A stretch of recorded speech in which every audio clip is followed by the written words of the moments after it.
Πολύ καλησπέρα σε όλους, καλησπέρα κυρίες και κύριοι από τη Θεσσαλονίκη. Το τρίγωνο της διαπλοκής και ο εκβιασμός του Κοσμά Μαρινάκη. Παρεμπιπτόντως, ωραίο επίθετο έχει ο καθηγητής μας, για όσους γνωρίζουν την ελληνική πραγματικότητα.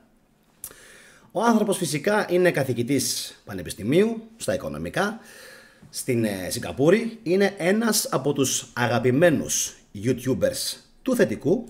Τον παρακολουθώ τακτικά. Μου αρέσει πάρα πολύ σαν άνθρωπος, μου αρέσει πάρα πολύ ο τρόπος με τον οποίο σχεδιάζει τα βίντεο του, μου αρέσει πάρα πολύ η προσέγγιση που έχει και επίσης είναι ένας από τους ανθρώπους ο οποίος έστω και από το εξωτερικό προσπαθεί, όπως και εγώ, να αναβαθμίσει την ελληνική κοινωνία με τον δικό του φυσικά ξεχωριστό τρόπο, με τις δικές του γνώσεις, με το δικό του στήσιμο, ένα πάρα πολύ έξυπνο, όμορφο, νέο παλικάρι. Παραδέχεστε? Ωραία. Και ακριβώς επειδή τον είδα πάρα πολύ φοβισμένο σε ένα YouTube short, το τονίζω, το οποίο ανέβασε, αποφάσισα να κάνω αυτή την εκπομπή για να τον στηρίξω. Και όπως θα δείτε σε λιγάκι, επειδή δεν πέφτω λίγος σε επίπεδο νομικών γνώσεων, καθόλου λίγος για την ακρίβεια, γνωρίζω πάρα πολύ καλά τις όποιες συνέπειες θα μπορούσε να έχει το βίντεο που ανέβασε νομικά. Πριν σας δείξω δύο βίντεο που ανέβασε ο κύριος Κοσμάς Μαρινάκης, να σας πω ότι βάσει των γνώσεων που έχω, των όποιων γνώσεων έχω, πάνω στον ποινικό κώδικα και την ποινική δικονομία, δεν έχει κάνει κάποιο ιδιαίτερο ποινικό αδίκημα στο βίντεο που ανέβασε. Δεν έχει κάνει, για την ακρίβεια, κανένα, με εξαίρεση κάνα δύο υπενιγμούς, αγαπητέ μου καθηγητά. Τώρα, για να αγριέψει λίγο το πράγμα, αν όποτε κάποιος χρησιμοποιεί υπενιγμούς, σάτυρα ή διακομώδηση που δεν αρέσει σε κάποιον, αρχίζουν και γίνονται νομικές ενέργειες, χώρια που αυτό είναι πολύ προσβλητικό, γιατί καταπατούνται οι έννοιες της ελευθερίας, ειδικά του λόγου και της δημοκρατίας. Εκτός από αυτό, δεν υπάρχει κανένας απολύτως λόγος να γίνονται κινητοποιήσεις νομικές, γιατί πάρα πολύ απλά ο εκάστοτε εισαγγελέας νομίζω θα τις κρίνει αβάσιμες, για την ακρίβεια, πώς να το θέσω, άκρος αβασιμότατες, όπως σας το λέω. Άκρος αβασιμότατες, και θα προβεί στην αρχιοθέτησή τους. Αυτό βέβαια το οποίο προβλημάτισε, από ό,τι κατάλαβα, περισσότερο από όλα τον καθηγητή, και το κατάλαβα στο βίντεο, στο YouTube short που ανέβασε, όπου τον παρακολούθησα, ήταν περισσότερο ότι, από ό,τι κατάλαβα, δέχτηκαν εκβιαστικές απειλές συγκεκριμένα πρόσωπα και άτομα από το οικογενειακό του περιβάλλον, που εδώ που τα λέμε δεν θα ήταν και καθόλου εύκολο να τους βρούνε κάποιοι. Ωραία. Παρόλα αυτά, εγώ θα πω ότι σαν Γιάννης και σαν YouTuber θα στήριζα όχι μόνο όπως τώρα πνευματικά και διανοητικά και οικονομικά ακόμα, και θα πρότεινα σε αυτούς που κινήθηκαν εναντίον του, αν γνωρίζουν την ποινική νομοθεσία της χώρας καλά, γιατί εγώ τυχαία να τη γνωρίζω πάρα πολύ καλά, θα κάνουν ακριβώς αυτό που ανέφερα πιο πριν. Μία τρύπα στο νερό. Όπως ακριβώς σας το λέει ο θετικός, όπως ακριβώς σας το λέει ο μπαμπάς σας ο θετικός. Μία τρύπα στο νερό θα γίνει με την όποια νομική κίνηση που έγινε εναντίον αυτού του ανθρώπου. Δεν υπάρχει περίπτωση να εκδικαστεί ούτε καν, κοιτάξτε λίγο τι λέω, καν το παραμικρό πτέσμα εις βάρος του καθηγητού. Πάει αυτό. Τελειώσαμε με την πρώτη φάση.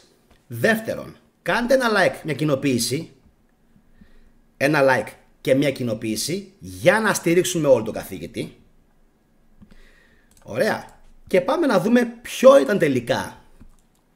Θα σας δείξω 2 αποσπάσματα και φυσικά στη συνέχεια θα καταλάβετε όλοι ότι δεν υπάρχει κανένα άμεσο στοιχείο που να στοχοποιεί κάποιο συγκεκριμένο κανάλι ή κάποιο συγκεκριμένο πρόσωπο, άτομο, δημοσιογράφο. Τι θέλω να πω? Αν εσύ, φίλε μου, ή οποιοδήποτε τηλεοπτικός σταθμός έχεις τη μοίρα και μοιάζεσαι με το που γίνεται μία έστω και έμμεση αναφορά στο όνομά σου, γιατί έχω παρακολουθήσει το βίντεο και έχω δει και τις εικονίτσες που χρησιμοποιήθηκαν και πουθενά δεν βλέπω άμεση αναφορά.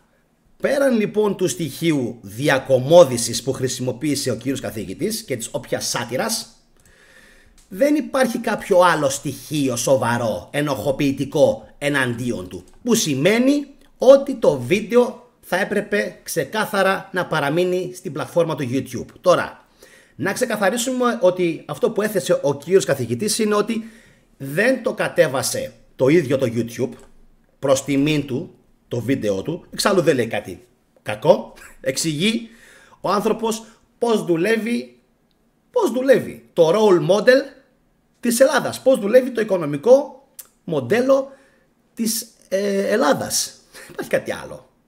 Αυτά δηλαδή τα οποία λέει είναι πράγματα τα οποία τα γνωρίζουν όλοι, μα όλοι οι δήμαρχοι, οι τραπεζίτες, οι καθηγητές πανεπιστημίου, οι βουλευτές, οι υπουργοί ή τουλάχιστον οι περισσότεροι από αυτούς. Φυσικά εννοείται πως τα γνωρίζουν και οι άνθρωποι της Εκκλησίας, έτσι. Γιατί αναφέρεται σε κάποια σημεία σε συγκεκριμένα καθεστώτα, ας τα πούμε έτσι, και οργανισμούς που διέπουν την ελληνική οικονομία. Οπότε μην τρελαίνεστε, δεν είπε κάτι το wow ο άνθρωπος, έτσι.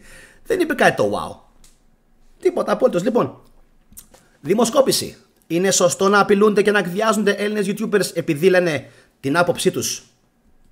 Και θα συμπληρώσω, επειδή θέλουν να μορφώσουν τον ελληνικό λαό. Μέχρι στιγμής όχι, απαντάει το 97%. Οπότε αυτό σημαίνει ότι μας παρακολουθεί και ένα 3% τα οποία θα τα συγκατάλεγα στα καθάρματα και στα πιόνια του συστήματος, οι οποίοι δεν χρειάζεται να με βλέπετε, μπορείτε και να πάτε να γαμηθείτε μερικοί. Πάμε λίγο να ακούσουμε το πρώτο βίντεο του κυρίου Μαρινάκη και μην σας προκαλέσει καθόλου μα καθόλου εντύπωση ότι το έχει κοινοποιήσει και το έχει κάνει re-upload, δηλαδή επαναφόρτωση, όλη η Ελλάδα και όλο το ελληνικό YouTube. Το ξέρατε αυτό? Για πάμε λίγο να τον ακούσουμε. Εγώ σας αφήνω για λίγο. Υπάρχουν 3 τρόποι να γίνεις πολιτικό τζάκι διατηρώντας την εξουσία απαόριστο. Ο πρώτος είναι να κερδίζεις έντιμα τις εκλογές επειδή είσαι ο καλύτερος και κάνεις απίστευτη δουλειά. Παίρνεις, ας πούμε, τη χώρα σου από δεύτερη φτωχότερη της Ευρώπης και εκμεταλλευόμενος τα πλεονεκτήματά της, τη φτάνεις πάνω από το μέσο όρο. Δεν είναι αυτός ο τρόπος για σένα. Απαιτεί δουλειά, τεχνογνωσία, κότσια και εσύ δεν έχεις κάνει ούτε ένα μεροκάματο στη ζωή σου. Ο δεύτερος τρόπος είναι να αρπάξεις την εξουσία ένα χάραμα βγάζοντας καμιά εκατοστή τάγκ στους δρόμους. Ούτε με αυτό θες να μπλέξεις όμως, γιατί το έχουν δοκιμάσει κι άλλοι και δεν πήγε και πολύ καλά. Και ας μην κρυβόμαστε τώρα, ούτε να σηκωθείς από το κρεβάτι δεν θα μπορέσεις τόσο πρωί. Σου μένει λοιπόν μόνο ο τρίτος τρόπος. Ποιος είναι? Να συνδιαλλαγείς με διάφορα άλλα σκιώδη κέντρα εξουσίας, τα οποία θα σε φέρουν και θα σε διατηρήσουν στην καρέκλα για όσο εσύ μπορείς να τους εγγυηθείς ότι θα εξυπηρετείς και τα δικά τους συμφέροντα. Ωραία. Ας υποθέσουμε πως τους πείθεις και σε φέρνουν στα πράγματα. Πολιτική εξουσία έχεις. Τι σου λείπει? 2 πράγματα. Χρήμα, φυσικά, και κάποιοι να κάνουν τον κόσμο όχι μόνο να μην κατέβει στους δρόμους για να σε διώξει, αλλά να σε ψηφίζει κιόλας. Τέτοιους συνεργάτες θα βρεις σχετικά εύκολα. Υπάρχει όμως ένα σημαντικό πρόβλημα. Αυτό το αλυσβερίσι που σχεδιάζεις μαζί τους είναι πολύ προφανές και θα μπλέξεις. Πες για παράδειγμα πως ο εγκριτότατος δημοσιογράφος κ. υποτίθεται σε υπερασπίζεται καθημερινώς σε 4 εκπομπές με όλα τα κύτταρα της ύπαρξής του. Τι θα κάνεις, θα στέλνεις στο κανάλι του στο τέλος του μηνός πακέτα? Δεν λέει, γίνεσαι εύκολος στόχος. Πώς είναι δυνατόν όμως να συναλλάσσεσαι κρυφά κάτω από τη μύτη των έστω υποτυπωδών θεσμών που ελέγχουν την εξουσία? Εύκολα, με τριγωνικές συναλλαγές και όπου μπορείς να προτιμάς να ξεπληρώνεις τα χρέη σου σε είδος, με παροχές, ανοχή και διευκολύνσεις. Κοίταξε πόσο απλά στείνεις τέτοια τριγωνάκια διαπλοκής. Τι χρειάζεσαι σαν εξουσία? Στήριξη από τα συστημικά μουμουέ. Αν αυτά σου την παρέχουν όμως, πώς θα βγάλεις την υποχρέωση, γιατί δεν θα το κάνουν για την ψυχή της μάνας τους? Απλό. Αντί να τα κουμπάς απευθείας στα κανάλια, το πας μέσω λαμίας. Αφήνεις τους τραπεζίτες να πληρώσουν το λογαριασμό, παρέχοντας εκείνους ως αντάλλαγμα ένα δώρο που σίγουρα θα εκτιμήσουν: την ελευθερία να καρτελοποιήσουν την τραπεζική αγορά. Όποιος βλέπει Greekonomics ξέρει πώς λειτουργούν τα καρτέλ και τι τερατώδη οικονομικά ωφέλη αποκομίζουν εκείνοι που τα στείνουν. Τι έχουμε λοιπόν εδώ? Ένα πανέξυπνο τριγωνάκι, στο οποίο εσύ, ο πολίτης, πληρώνεις κερατιάτικα στο τραπεζικό καρτέλ, στην ουσία καλύπτοντας το κόστος στήριξης που παρέχουν τα μουμουέ στην κυβέρνηση, και καμία συναλλαγή δεν είναι πάρε δώσε για να φανεί. Όλες είναι μόνο πάρε και πάνε το γύρο του τριγώνου, καθιστώντας το πολύ πιο δύσκολο να καταλάβει κανείς τι ρόλο εξυπηρετεί η καθεμία. Καλό, δες ένα ακόμη καλύτερο. Τι άλλο χρειάζεται ένα καθεστώς για να μείνει στην εξουσία? Χρήμα για μεροκάματα στα κομματόσκυλα, για προεκλογικές εκστρατείες, για στημένες δημοσκοπήσεις, για φιέστες, για τα κόστη λειτουργίας του γενικά. Φυσικά, δεν μπορείς να βάλεις χέρι στο κρατικό ταμείο και να αρπάξεις όσα σου λείπουν. Δηλαδή, μπορείς, αρκεί να το κάνεις τριγωνικά. Πώς? Παρέχουν οι τράπεζες χρήμα στο πολιτικό σύστημα με μια μορφή δανείου. Όχι σαν το δικό σου το στεγαστικό που άμα χάσεις τη δόση σου βγάζουν το σπίτι στο πληστηριασμό, ένα κάπως πιο ελαστικό δάνειο που δεν έγινε και κάτι άμα ξεχαστεί μια δόση ή όλες οι δόσεις. Ωραία, πώς λειτουργεί το τρίγωνο εδώ? Η κυβέρνηση βγάζει την υποχρέωση στις τράπεζες με ευεργετικές αναθέσεις στους καναλάρχες, για να είμαστε πιο ακριβείς στις άλλες business που έχουν για να κονομάνε, αυτές που ασχολούνται με δημόσια έργα, ενέργεια, διόδια κτλ. Και εκείνοι με τη σειρά τους κλείνουν το τρίγωνο παρέχοντας διαφήμιση στο τραπεζικό σύστημα. Μιλήσαμε εκτενώς για το ρόλο του marketing στις τράπεζες του μέλλοντος στο προηγούμενο βίντεο, το οποίο δες το γιατί θα μάθεις πράγματα που δεν περνάνε καν από το μυαλό σου. Όμως εδώ δίκαια θα αναρωτηθείς, τι νόημα έχει η διαφήμιση για μια συμβατική τράπεζα που ούτε επιχειρηματικά ούτε στεγαστικά δάνεια δίνει σε εκείνους που βλέπουν τις διαφημίσεις, ούτε τις καταθέσεις τους χρειάζεται? Κανένα νόημα. Αυτό που έχει τεράστιο νόημα όμως είναι η ανοχή που παρέχει το μηντιακό σύστημα στο τραπεζικό καρτέλ.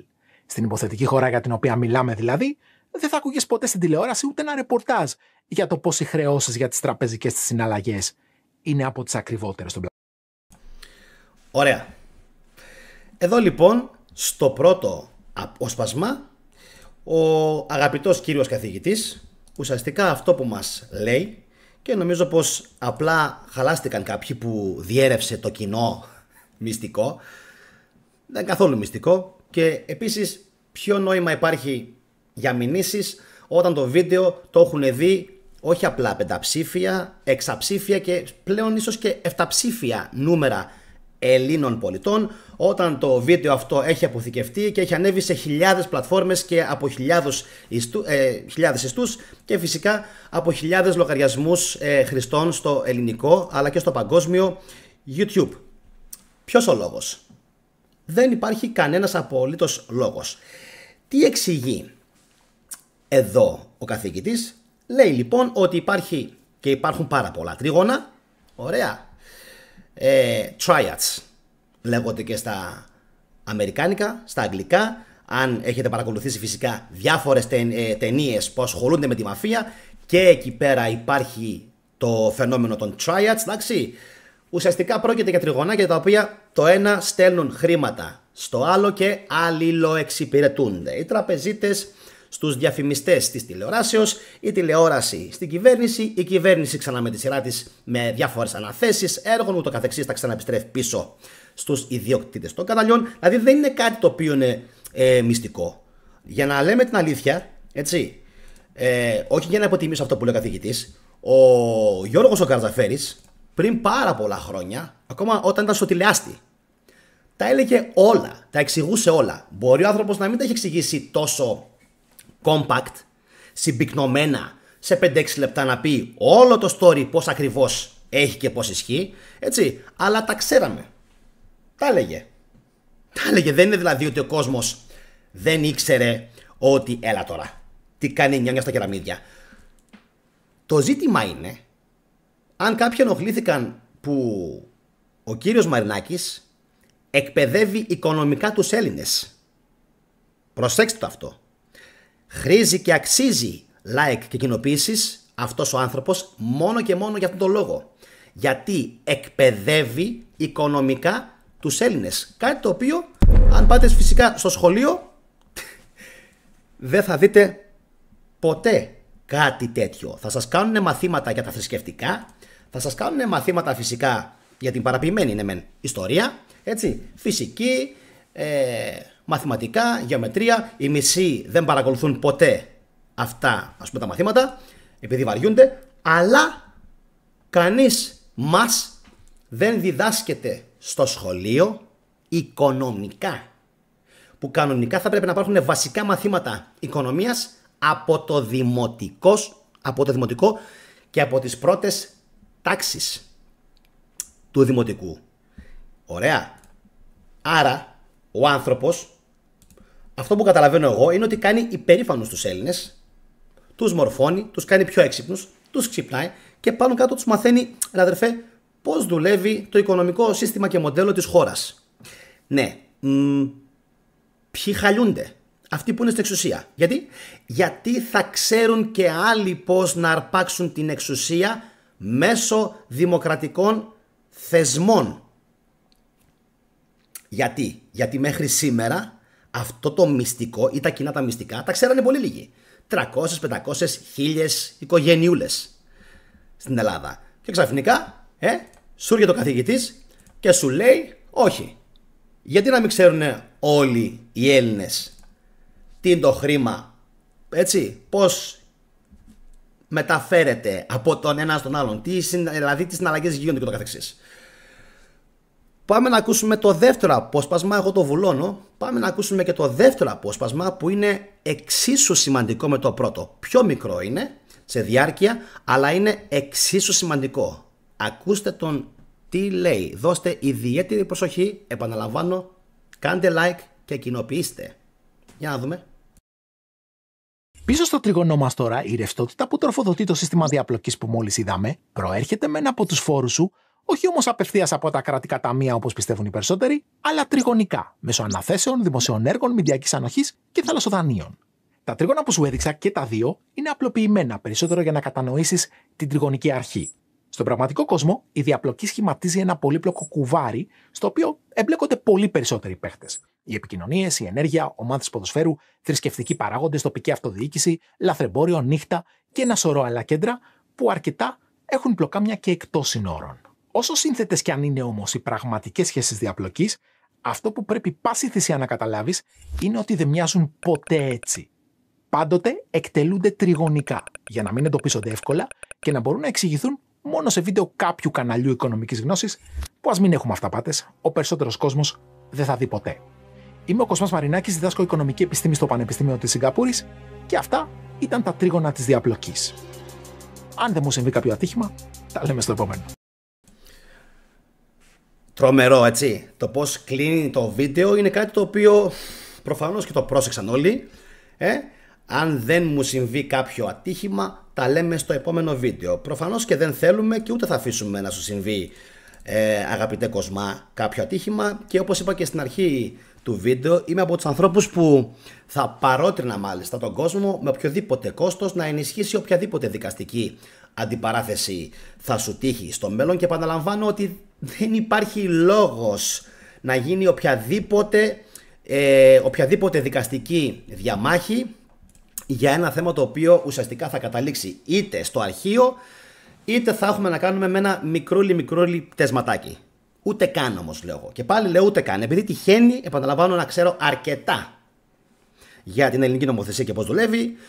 Δεν νομίζω να έχει διαπράξει ο αγαπημένος μας καθηγητής κάποιο ούτε καν ελαφρύ ποινικό αδίκημα. Τώρα, βλέπετε ότι έκανε αναφορά στην πολύ μεγάλη πυραμιδική, έτσι, τριάδα, η οποία είναι τα κανάλια, μετά είναι στην άλλη τη βάση, πες το, είναι από τη μία τα ΜΜΕ, από την άλλη στην κορυφή φυσικά η κυβέρνηση και δεξιά είναι οι τράπεζες. Ωραία. Στη συνέχεια όμως αναλύει και λέει ότι δεν είναι ουσιαστικά η μοναδική τριάδα.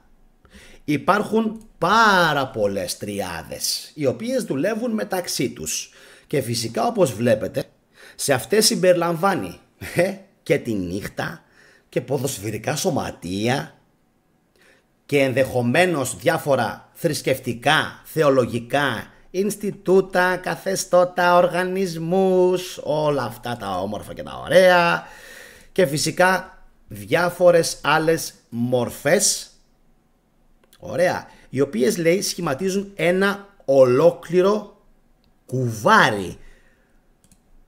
Άρα αυτό που μας εξηγεί ο καθηγητής είναι ότι τα πράγματα δεν είναι τόσο απλά. Δεν είναι δηλαδή απλά μόνο τράπεζες, ΜΜΕ, κυβέρνηση. Υπάρχουν από κάτω και τοπική αυτοδιοίκηση, υπάρχουν από κάτω τόσοι και τόσοι άλλοι θεσμοί, αόρατοι και ορατοί, οι οποίοι όλοι παίζουν το δικό τους ξεχωριστό ρόλο σε αυτό που ονομάζουμε εμείς σήμερα οικονομία και κοινωνία. Οικονομία και κοινωνία. Οπότε, μιας και δεν υπάρχει κάτι το νομικά μεμπτό, ουσιαστικά ο άνθρωπος, από ό,τι κατάλαβα, του μεταφέρθηκε ένα μήνυμα περισσότερο ότι δεν πρέπει να το κατεβάσεις το βίντεο αυτό που ανέβασες, ειδικά εσύ στο κανάλι σου, καθώς λίγο πολύ νομίζουμε ότι ο κόσμος δεν πρέπει να ακούει αυτές τις αλήθειες και φυσικά θα απειληθούν κάποια πρόσωπά του. Έτσι, όχι θα απειληθούν, απειλήθηκαν κάποια πρόσωπά του. Το κατάλαβα αυτό από το ύφος που είχε ο καθηγητής όταν βγήκε και μίλησε σε ένα YouTube short που έκανε, σαν αυτά που ανεβάζω κι εγώ. Οπότε μου προκαλεί πολύ μεγάλη εντύπωση ότι το σύστημα δαγκώνει. Ναι, αλλά δεν είναι ακριβώς έτσι τα πράγματα. Δεν είναι ακριβώς έτσι τα πράγματα. Γιατί ξέρετε πάρα πολύ καλά ότι το σύστημα το κάνουν οι άνθρωποι που ζουν σε αυτό. Και δεν θα θέλαμε να δούμε τυχόν άσχημες εικόνες ούτε από τη μία την πλευρά ούτε από την άλλη πλευρά. Γιατί να ξέρετε ότι όπως ακριβώς μπορεί να δράσει η μία η πλευρά, μπορεί να δράσει και η άλλη. Έτσι δεν είναι? Για παράδειγμα, πόσες φορές έχω πει ότι εγώ προσωπικά σαν Γιάννης, όχι εσείς, ότι αν πείραζαν ένα οικογενειακό μου μέλος, θα γνώριζα πάρα πολύ καλά τι πρέπει να κάνω. Το έχουμε? Πάρα πολύ καλά. Φαντάζομαι ότι ομοίως όλοι οι άνθρωποι των οποίων μπορεί να απειληθεί η οικογένεια θα έκαναν το ίδιο. Για να μην δούμε λοιπόν εμφυλιοπολεμικά πράγματα το επόμενο διάστημα στη χώρα μας, γιατί έχουμε να ασχοληθούμε αρκετά με άλλα πράγματα, με τα προσωπικά μας τα προβλήματα, με τα θέματα υγείας μας, με τα οικονομικά μας προβλήματα, με την εργασία μας, θα πρότεινα, κοιτάξτε λίγο, θα πρότεινα να ηρεμήσουν λίγο τα πράγματα, να πέσουν οι τόνοι, να ηρεμήσουν όλοι. Δεν υπάρχει λόγος να ξεφεύγουμε, δεν υπάρχει λόγος